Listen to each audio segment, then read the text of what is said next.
जान पाते हैं कि किसी अननोन रीजन की वजह से दुनिया के सभी लोग मारे गए हैं। शायद इसकी वजह कोई इन्फेक्शन थी, मगर इसके बारे में हमें फिलहाल कोई भी चीज क्लियरली नहीं बताई गई। फिर हमें एक आदमी डेल को दिखाया जाता है, जो कि अपने मुंह पर मास्क पहनकर अपनी कॉलोनी में घूम रहा होता है। इतने लोगों में डेल ही क्यों जिंदा बचा है, इस बारे में हमें कुछ भी नहीं बताया गया है। हम देखते हैं कि डेल एक लाइब्रेरी में रहता है और वो बिल्कुल अकेला है। वो आसपास के स्टोर्स में मौजूद फूड पर गुजारा करता है और कभी कभी फिशिंग भी करता है। उसकी डेली रूटीन है कि वो हर दिन एक घर पर जाता है और वहाँ पर जितनी भी डेड बॉडीज मौजूद होती हैं, यानी कि जितने भी उस घर के लोग मरे होते हैं, वो उनकी बॉडी को निकाल कर दफना देता है। जिसके बाद उस घर में मौजूद जितनी भी बैटरीज या इलेक्ट्रॉनिक डिवाइसेस होती हैं, वो सब अपने पास रख लेता है। साथ ही वो उस घर के मेंबर्स की फोटो भी अपने पास कलेक्ट करता है। घर की पूरी तरह से सफाई करने के बाद वो उस घर को लॉक करके उसके बाहर एक क्रॉस को मार्क कर देता है, जो इस बात की निशानी थी कि ये घर क्लीन हो चुका है। और फिर उसके पास एक मैप भी होता है, जिसमें भी वो सेम मार्क लगाता है।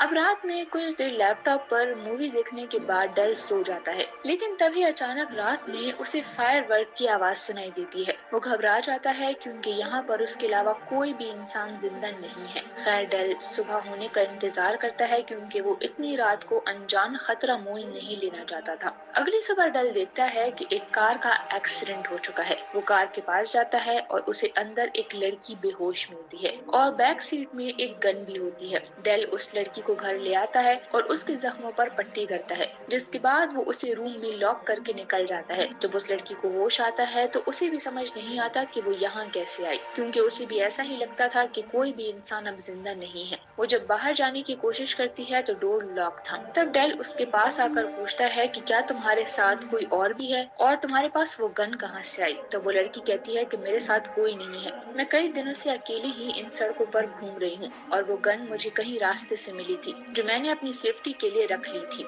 यहाँ पर डेल उसको अपने साथ नहीं रखना चाहता था। वो उसके लिए दरवाजा तो खोल देता है, मगर कहता है कि तुम यहाँ नहीं रह सकती। जिसके बाद वो उसे गाड़ी की चाबी देकर जाने को कहता है। कि लड़की अपना नाम ग्रेस बताती है। ग्रेस डेल से कहती है कि मेरे पास जाने के लिए कोई जगह नहीं है, क्या मैं यहाँ तुम्हारे साथ रह सकती हूँ। मगर डेल उसकी बात का जवाब दिए बगैर ही वहाँ से चला जाता है। यहाँ पर ग्रेस भी उसका पीछा करते हुए उस लाइब्रेरी तक पहुँच जाती है जहाँ डेल रहता है, और सरप्राइजिंगली डेल उसे कुछ नहीं कहता, बल्कि उसे खाना ऑफर करता है। खाना खाते वक्त ग्रेस डेल से बहुत सारे सवाल करती है। वो पूछती है कि तुम जिंदा कैसे बचे और तुम्हें अजीब नहीं लगता अकेले रहना, जबकि तुम्हारे आसपास हर तरफ लाशें हैं। तब डेल गुस्सा होकर कहता है कि जब इस टाउन में 1600 लोग जिंदा थे तब भी मैं अकेला ही था, और अब भी, इसीलिए इन लोगों के मरने से मुझे कोई फर्क नहीं पड़ता। जिसके बाद वो वहाँ से चला जाता है और डेल की ये बात सुनकर ग्रेस दुखी हो जाती है। वो डिसाइड करती है कि वो यहाँ से चली जाएगी। मगर जब वो कार में बैठती है तब डेल को अपनी गलती का एहसास होता है कि उसने गुस्से में कुछ ज्यादा ही बोल दिया। इसीलिए वो उसके पास जाकर उसे कहता है कि वो चाहे तो यहाँ रह सकती है। जिसके बाद ग्रेस भी रुकने का फैसला करती है। यहाँ पर डेल ग्रेस को बताता है कि कैसे वो लोगों के घरों को क्लीन करता है और डेड बॉडीज को दफनाता है। तब ग्रेस कहती है कि मैं भी तुम्हारी मदद करूंगी। तो डेल उसे सब समझाता है कि कैसे सफाई के वक्त उसे सभी इलेक्ट्रॉनिक डिवाइसेस कलेक्ट करनी है। जिसके बाद ये दोनों घर में मौजूद लाशों को दफनाने लाते हैं। डेल लाश को गड्ढे में डालने के बाद जाने लगता है। तब ग्रेस कहती है कि क्या तुम ऐसे ही चले जाओगे। डेल कहता है कि हाँ, मैं ऐसा ही करता हूँ। तो ग्रेस कहती है कि ये सही नहीं है, ये लोग भी हमारी तरह इंसान हैं, हमें कुछ देर इनके लिए प्रे करना चाहिए। तब डेल ग्रेस को ज्वाइन करता है और वो दोनों उनके लिए प्रे करते हैं। अब डेल जहाँ भी जाता है उसके साथ ग्रेस होती है। वो दोनों एक दूसरे की कंपनी एंजॉय करने लगे थे। खासकर ग्रेस बहुत हंसी मजाक करती थी। अब एक दिन ग्रेस डेल को ढूंढ रही होती है, मगर शायद वो घर पर नहीं था। तो उसे ढूंढते हुए वो नीचे स्टोर रूम में जाती है, जहाँ उसे उन लोगों की पिक्चर्स मिलती है जिनके घरों को डेल क्लीन किया करता है।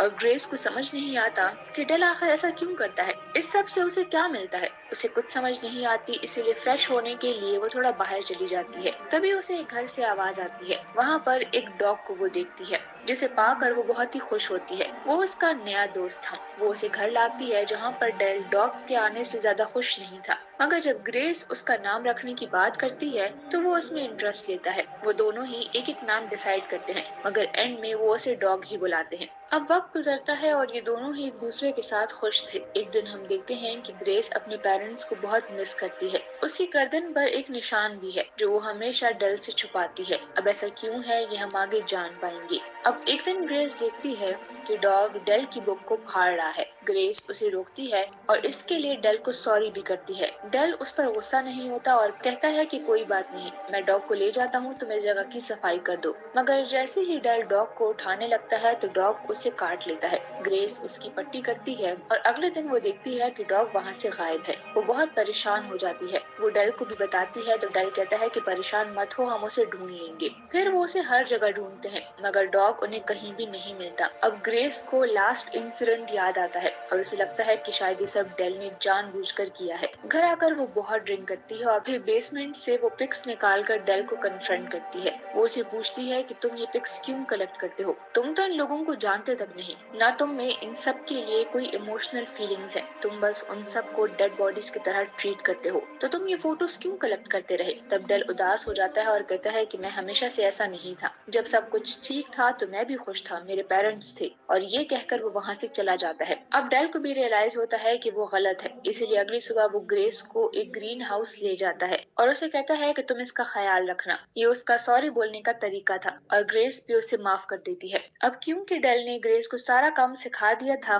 इसलिए सफाई का काम अब जल्दी और तेजी से हो रहा था। ये दोनों वॉकी टॉकी से एक दूसरे से कांटेक्ट में रहते हैं। अब एक दिन सफाई के लिए घर ढूंढते वक्त ग्रेस थोड़ा आगे निकल जाती है जहाँ उसे एक ऐसा घर मिलता है जो मैप पर नहीं था। ग्रेस ये बात डेल को भी बताती है और फिर घर की सफाई करने अंदर चली जाती है। तभी वहाँ पर डेल आ जाता है और वो उसे बोलता है कि तुम्हें इस जगह की सफाई करने की जरूरत नहीं है, और ये कहते कहते वो थोड़ा इमोशनल भी हो जाता है। तब यहाँ पर ग्रेस समझ जाती है कि ये डेल का पुराना घर है और डेल भी उसे बताता है कि हाँ ये उसका घर था। मगर फिर यहाँ पर डेल हिम्मत करता है और वो ग्रेस से कहता है कि चलो हम इस घर की सफाई करेंगे। इसके बाद वो सभी लाशों को दफनाने लगते हैं जिसमें उसकी मॉम की भी लाश थी। उस लाश को दफनाते वक्त वो बहुत ही इमोशनल होता है और वो अपनी मॉम के लिए प्रे भी करता है। अब घर आने पर ग्रेस डेल को कहती है कि मुझे तुम्हें कुछ बताना है, तो डेल उसे बोलता है कि तुम्हें जो भी बताना है तुम बता सकती हो, मगर वो उसे कुछ कहे बगैर उसे किस कर लेती है। अब अगली सुबह जब डेल की आंख खुलती है तो उसे कुछ आवाजें आती हैं।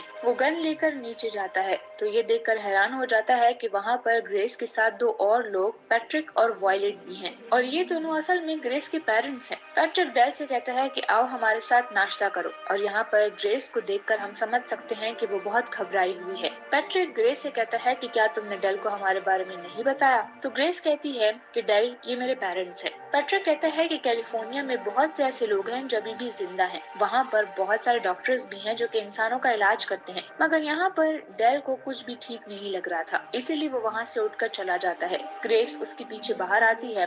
तब डेल कहता है कि तुमने मुझे इसके बारे में पहले क्यों नहीं बताया, तो ग्रेस कहती है कि ये मेरे असली पेरेंट्स नहीं है, मैं जहाँ पर पहले रहती थी तब वहाँ पर इन्होंने मुझे अडॉप्ट किया था और ये जैसे दिखते हैं वैसे बिल्कुल भी नहीं है। ग्रेस बहुत ही घबराई हुई थी मगर डेल उसकी बात सुने बगैर ही वहाँ से चला जाता है। उधर वॉयलेट ग्रेस से कहती है कि वो उनके साथ घर चले। जाते वक्त पैट्रिक फिर से डेल से कहता है कि वो उनके साथ कैलिफोर्निया चला आए, मगर डेल उनके साथ नहीं जाना चाहता था। वो अभी भी ग्रेस पर गुस्सा था। पर यहाँ पर पैट्रिक फिर भी एक बुक पर अपना एड्रेस छोड़ जाता है, जिसके बाद वो ग्रेस को लेकर वहाँ से चले जाते हैं। जब ग्रेस कार में होती है तो हम वॉयलेट की गर्दन पर भी वैसा ही निशान देखते हैं। यहाँ ग्रेस बहुत ही रो रही होती है क्योंकि उसे भी पता है कि कैलिफोर्निया जाने के बाद उसके साथ क्या होगा। वहीं डेल भी अब बिल्कुल अकेला रह चुका है। उसे लग रहा था कि शायद ग्रेस के जाने से उसे फर्क नहीं पड़ेगा, लेकिन ऐसा नहीं था। अकेले रहने की वजह से वो बहुत ही ज्यादा फ्रस्ट्रेट हो गया था। एक दिन वो डिसाइड करता है कि वो ग्रेस के पास जाएगा,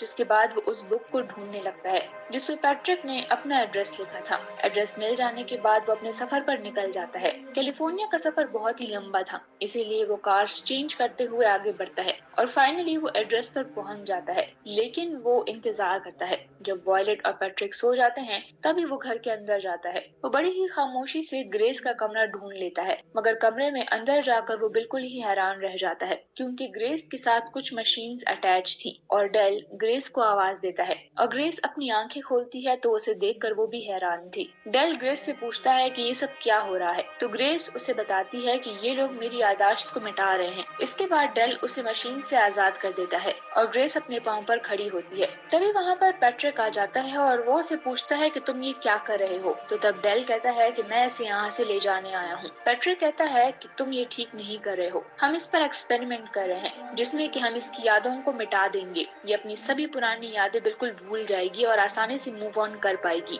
उसके अंदर जो दुख है वो दुख हम खत्म करना चाहते हैं। लेकिन यहाँ पर ग्रेस पैट्रिक को शूट कर देती है। तभी वहाँ पर वॉयलेट भी आ जाती है और वो ग्रेस को देखकर कहती है कि मेरी एक बेटी हुआ करती थी। ऐसा लगता है जैसे अब उसमें कोई इमोशंस नहीं है और वो कोल्ड हार्टेड ही वहाँ से खून साफ करने के लिए चली जाती है। सुबह होते ही ग्रेस और डेल वहाँ से निकल जाते हैं। तब रास्ते में उन्हें और भी जिंदा लोग मिलते हैं। ग्रेस डेल से पूछती है कि क्या मैंने सही किया, तो डेल कहता है कि हाँ, तुमने बिल्कुल ठीक किया। और इसी के साथ मूवी यहीं पर एंड हो जाती है।